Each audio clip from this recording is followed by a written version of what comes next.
Hello, good morning mga kaisla.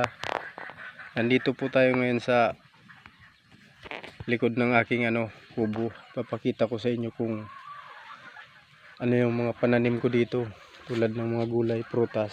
Ito yung pichay. Nasa ilalim niya yung mga inating kung iyabano, kalamansi, bayabas. Ito naman yung siling labuyo. At sa ilalim yung mga talong. Ayan o. Tabi nung mga kalamansi. Tapos ito naman yung ibang pichay. Nasa ilalim niya rin yung mga mansi. Katabi siya nung mga dragon fruit. Ayan. Lapit na may hinog. Tapos nasa ilalim ng dragon fruit yung pangitlogan ng manok. Ayan. Ito yung dating nagbe-breed ako dito ng manok.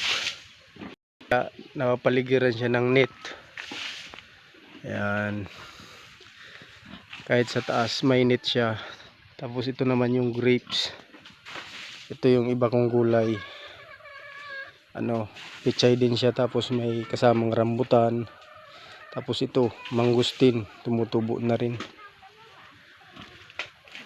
Ito yung mga dragon fruit. Ayan.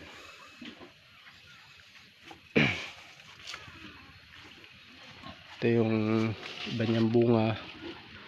At ito rin, malapit na mahinog.